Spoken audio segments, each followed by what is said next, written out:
Hi and welcome back to the Spruce Grove Public Library's YouTube channel. I'm Sarah, the Children and Youth Services Librarian here, and we are continuing reading Love, Hate and Other Filters by Samira Ahmed, which is our Global Read Aloud pick for 2018. It is also our pick from last month because today is the 1st of November, and so we are on to our new picks this month, but we're not quite finished with this one yet, so we are going to continue reading it. And I'm sorry it's a bit dark in here today. It's still kind of gloomy outside, and it's also first in the morning and the sun hasn't quite made an appearance yet. So we're going to continue with chapter 12. Now, if you haven't already been reading along with this, then do go back and watch the other videos and the book will make way more sense. We're about halfway through the book now, so do join us with chapter 12. Violet filled the ride to school with spring break tales of kissing Parisian boys and exploring the villages of the Côte d'Azur. I nibble on the rose-scented macarons she brought me from Paris. But for once, I share stories too. Good stories, great stories. Life-altering ones, and the stuff origin stories are made of.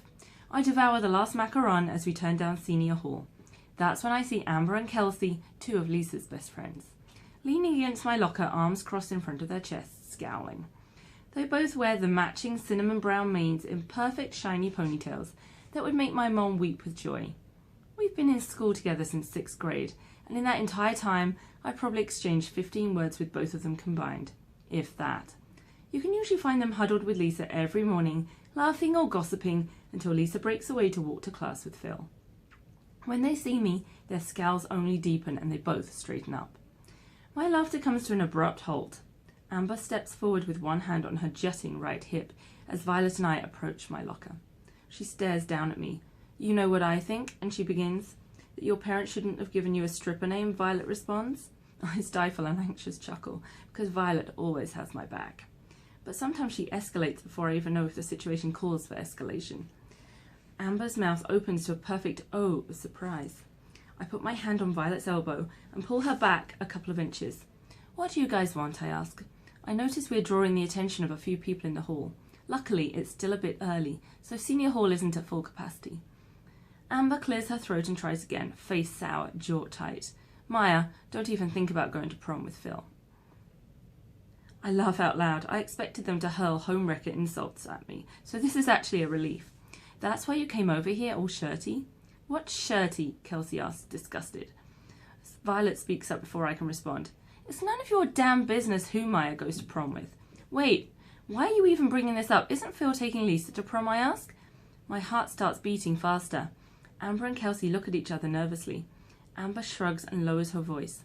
They broke up. The news strikes me like an anvil, truly. I'm not sure if I should be thrilled or ready myself for a shitstorm, maybe both. Violet doesn't respond immediately either, so I know she's in at least as much shock as me. Kelsey fills the silence. Phil promised Lisa he wouldn't go to prom with anyone else, so Maya can't go with him. She pauses, straightens her shoulders and adds, "We came to warn you." My brain is still spinning and Violet steps into Kelsey's personal space. Kelsey stumbles back a step. Violet is at least a couple of inches taller than Kelsey and far scarier. Now everyone is watching and I feel like I've crossed into some sort of surreal world where I can't wrap my mind around it. But right now my only job is to make sure this absurd scene doesn't turn into some ridiculous faux girl gang turf war. So I pull Violet away and step in front of her. "I have no idea why you felt this strange compulsion to tell me this, but whatever, you did. Now you can get out of the way. I have to get to class." "You can't go with him," Amber said. "Final word." Violet's eyes blaze. "Leave Maya out of your psychodrama, freaks." We turn and watch them walk away, vanishing around the corner. Other students turn back to their lockers and the hall fills again with post-vacation catch-up chatter. I quickly scan the hall. No sign of Phil or Lisa, thankfully. Violet and I look at each other, eyes wide, and I mouth the words, "Oh my God." She gives me this huge grin and a classic eye twinkle. She leans in and whispers, "It's so on." "Bonjour, ça va?" Madame Dupont greets us at the door. Her lilting accent never fails to capture the music of the language. "Bonjour, madame," Violet and I reply. My own accent is always a little too chirpily American. And the rest of the students file in and take their seats. Madame Dupont walks to the front of the class. "Ce matin, j'ai une petite surprise pour vous. Nous allons regarder un film." And she says, taking the DVD off her desk and popping it into the player. Turning back to the class, she smiles and continues, "Et il y aura un test jeudi." The class groans. "Je vous présente Paris, je t'aime." I check to make sure my phone is turned off. I hate when people forget to turn their phones off during the movies. Nothing pulls you out of your suspension of disbelief faster than a stupid ringtone. I missed a text from Phil, actually 3 of them. Phil, I'm sorry about Amber and Kelsey. Phil, I should have told you. Phil, can we talk? Is it possible to be happy and angry at the same time about the same thing? I tap Violet on the shoulder and show her my screen, but before I can say anything, the teacher gives me the stink eye. Mademoiselle Aziz, s'il vous plaît, she says in clipped tones as she motions for me to put my phone away. Phil will have to wait. Good. And Madame Dupont turns off the lights and the movie begins. The soft bluish glow of the television soothes me. I've already seen the movie. It's an anthology, a little collection of vignettes about life in Paris, each one taking place in a different quarter of the city, and my favourite is the one set in the 14th arrondissement. It's a short film that follows a middle-aged postal worker on her first trip to Paris, but the conceit of the film is that it feels like a documentary even though it isn't. It makes the character's story so much more poignant. She narrates the whole piece like it's an essay for a French class, and what I really love about it is the mood. She does feel so alone, like she's lived her whole life in quiet desperation, as Thoreau would say, instead of sucking the marrow out of life. And it should be super depressing, and it is kind of, but there's this moment where she feels joy and sadness at the same time, and what she realises is that you can find life even when you think it eludes you. Lockdown is the principal's voice barking over the intercom. All students are to remain in their classes. Teachers, begin your lockdown procedures. This is not a drill. The all clear will sound when the lockdown is over. Madame Dupont rises from her desk and she hurries to lock the classroom door so it can't be opened from the outside. We all straighten up from our comfortable movie-watching positions, looking around the room wild-eyed. I am among the we, but I am also just me, detached. Everyone speaks at once, or some of us. I am silent. Madame Dupont doesn't immediately shush us. She runs her hand over her face, trying to conceal her worry, as she stands at the door looking out of the slim glass window. I sneak a peek around her, and a couple of security guards rush down the hallways, walkie-talkies in hand. Madame Dupont turns off the DVD and the lights stay off. "What's going on?" someone shouts. "You know as much as I do," she says, switching to English, her voice calm and commanding. "You heard the principal. Now I need all of you to move your desks to the left. This is going to be close quarters for a while. I want to make sure that no one can see you from the window in the door." Metal desk legs screech against the floor and students bump into one another. Backpacks fall with a thud of heavy textbooks. Madame Dupont cuts copy paper in half lengthwise and proceeds to paper over the skinny glass window in the door. She leaves a small flap untaped so she can check out the window if necessary. "Why are you doing that?" Brian yells from the back row. He's usually quiet in class, especially lately. I don't turn to look. To be honest, I've been completely avoiding looking in his direction since the weirdness at the bookstore. "So no one can see in to shoot us, duh," Jessica yells at him from the front row. "Shh," Madame Dupont says. "There's not going to be any shooting, it's a precaution. Now, we're going to stay in here until we get the all clear. No one leaves, no one comes in. Understand?" And we all nod. We don't have the facts, so let's not speculate. The best thing to do is to stay calm. I'm going to turn the movie back on, and you'll have more information as soon as I will, when the principal announces it. So Madame Dupont hits play on the remote and the movie resumes. I almost lose myself in the dreamy soundtrack until the cacophony of discordant ringtones starts. All at once. Everyone has their phones in their faces. The uproar is loud and immediate. "There's been a terrorist attack," one student yells out. "It's in Springfield," adds another one. Madame Dupont turns to her computer. A handful of students gather round her desk searching for more information. One student tries to get reception on the cableless television. The information and misinformation comes in fits and starts. A bomb exploded at the federal building in Springfield. Homeland Security has issued a red alert for the entire state of Illinois. There's a shooter. No, it's a suicide bomber. A plane is missing. There are dozens of victims. Wrong. Hundreds are dead. It's a truck bomb. It's poison gas. The building was leveled. The National Guard is being called up. The army has been deployed.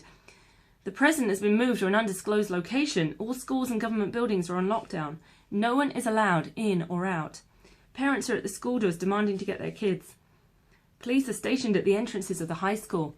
And there's a steady flow of news and innuendo, and it's hard to discern the truth. I'm frozen, my fingers curled tightly around my phone. The entire room is in chaos, but I see the action as if through the blades of a whirring fan. Disjointed and real. Surreal. My stomach lurches. A terrorist attack. Another tragedy. Is there no end? Is this how life will always be? I want to know more, but there is one piece of information I absolutely hope I don't hear. I whisper a prayer to the universe, please, please let everyone be okay. Please don't let it be a Muslim. I know I'm not the only one hoping for this. I know millions of American Muslims, both religious and secular, are hoping and echoing these very same words at the same moment. I know I'm not a very good Muslim, and I hope my prayers are heard. Prayers for the dead and the wounded. Prayers for ourselves. Prayers for peace, hoping that no more lives are lost to hate. I'm scared. I'm not just scared that somehow I'll be next. It's a quieter fear and more insidious. I'm scared of the next Muslim ban. I'm scared of my dad getting pulled into secondary security screening at the airport for random questioning. I'm scared of some hijabi girls I know will get their scarves pulled off while they're walking down a sidewalk or worse. I'm scared of being the object of fear and loathing and suspicion again. Always. I remember my parents telling me about how devastating 9/11 was, how those burning buildings and all the posters of missing people are seared into their memories forever.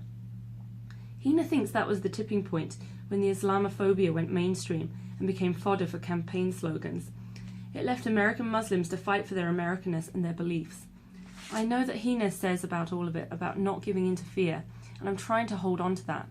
Violet touches my shoulder. Are you okay? I jerk upright. Yeah, I'm worried. I just can't believe. I'm sure we're fine, she interrupts in a rush. They're probably going crazy overboard with security. I doubt Batavia is high on the terrorist target list. There is Fermilab. Violet stares at me, her eyes wide. Oh my God, I didn't even think about that. But they don't store weapons. It's a physics research. It's a government facility. I'm guessing terrorists don't sweat the details. I'm calling my dad, she says. As I watch Violet dial, I'm painfully aware that I haven't thought of calling my own parents. I look at my phone and see several missed calls from all their numbers. Worst case scenarios, my dad no doubt colonized my mum's head. I call the office. No answer, and I call home. Mum picks up. She speaks before I can even say hello. We've been calling and calling you. Sorry, Mum, my phone was on silent. The school is in lockdown. Yes, Betta, we know. We called the front desk. They say they will probably let you out soon. They want to be sure that everything is okay before releasing students from school. Can you believe this? It's horrible. What are they saying on the news? They still don't know what happened or who is responsible, but it seems like a suicide bomber blew himself up inside the federal building in Springfield. They don't know much more. It's terrible, and they're still trying to get people out of the building. Do they know if the bomber is, if he was... I don't want to say it out loud. No, nothing yet. My mum doesn't want to say it out loud either. Those poor, poor people who died. I'm going to go pray for them, and your dad is coming to get you. No, it's okay, he doesn't need to. They still haven't said when they're going to let us out. And I can get a ride with Violet. Okay, call us if you want. The school secretary said the school lockdown is a precaution. Don't be scared. I'm not scared, I lie, because my mum's concern annoys me. I know it shouldn't. She's a parent, and she's my parent. Worry and love are part of the package, but to me, it feels smothering. Okay, we'll see you soon then. Let us know when they let you go. Okay, Gaddafi's. Violet puts down her phone at the same time. My dad said they evacuated all the buildings at Fermi. The police are at all the entrances, and apparently there's going to be the army or the National Guard too. He's at home already. My parents are home too. After a few more interminable minutes, there's a loud knock at the door. The room falls silent, and we all instinctively scoot as far from the door as possible. Madame Dupont walks to the door and asks who it is, carefully lifting a free corner of the paper taped over the slim window. She opens the door to a security guard. He hands her a piece of paper and asks her to keep the door locked with everyone in the room until there is an announcement. The classroom is completely silent. Madame Dupont's black heels click against the floor as she walks to the front of the classroom, paper in hand. It looks like the information we're getting on the internet was correct in part. There was a bombing at the federal building in Springfield. At this time, they think a suicide bomber drove a vehicle past the security gates and straight through the front doors of the building. There is no word on the number of people killed. They're still sorting through the rubble. We stare at Madame Dupont, and the class is completely quiet.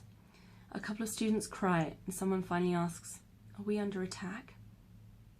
That's all the information we have so far, and Madame Dupont says, "It's a Muslim terrorist," Brian yells. "They hate America." And I turn to look at Brian. He stares right back. His glare is icy and unnerving, and he mutters something under his breath. "I need you all to stay calm," Madame Dupont snaps. "Like I said, it doesn't help to speculate." I turn to face forward, and Madame Dupont raises an eyebrow. "Understand? All of you.